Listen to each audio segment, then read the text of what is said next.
बिस्मिल्लाहिर्रहमानिर्रहीम। अस्सलाम वालेकुम नादरीन और सामीन। ये न्यू बकरा फार्म है और इन लोगों का चूँकि नया कारोबार है, इनको पता ही नहीं है कुछ। जिन्होंने छोटा बड़ा पेशाब वाले चक्कर में मुझे अपने आप को भी कंफ्यूज किया हुआ था। खैर एनी हो, अभी देखते हैं कि वो क्या है। एक उन्होंने एक और भेज दी है मुझे, एक पिक्चर भेजी है एक और बकरे की। हाँ जी।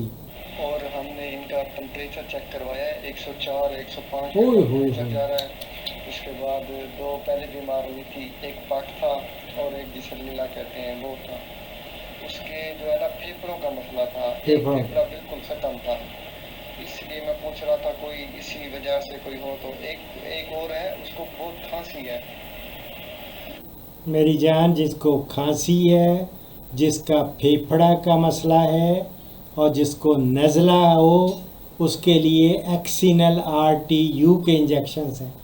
आप प्लीज़ ये चीज़ें ला के रखें। आप नए गोट फार्मर हैं, ये चीज़ें मेरे प्रोग्राम्स देखेंगे ना, तो एक भी चीज़ जो है वो मैंने छोड़ी नहीं है।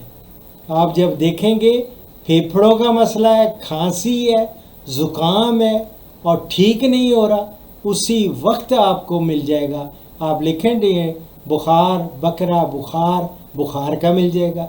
आपने कहा 104, ये ज़्यादा बुखार है, तो इसके लिए आप रखें फीवोनिल।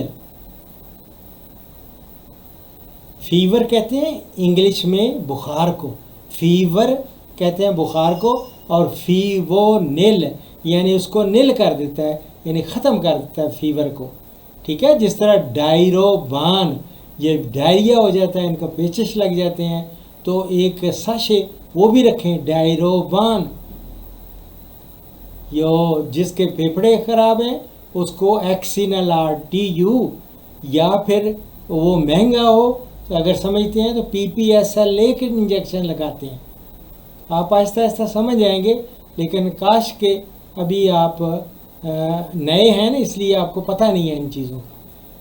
पाठ होता नहीं है, पाठ होती है, पठोरा होता है।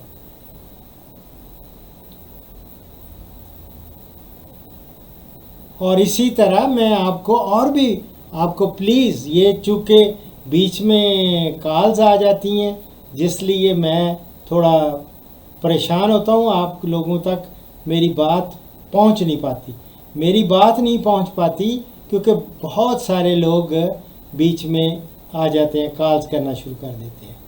जब देखें ना, ये कॉल किसी ने की हुई है और इसलिए आप तक मैसेज नहीं पहुँच पाया। एनी हो, दुआओं में याद रखें।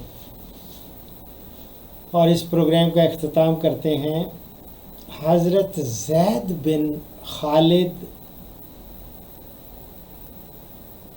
से रवायत है कि रसूलुल्लाह सल्लल्लाहु अलैहि वसल्लम ने फरमाया, मूर्ख को बुरा भला ना कहो, इसलिए कि वो नमाज के लिए जगाता है। अबू दाऊद से ये मैं कोट कर रहा हूँ। दुआओं में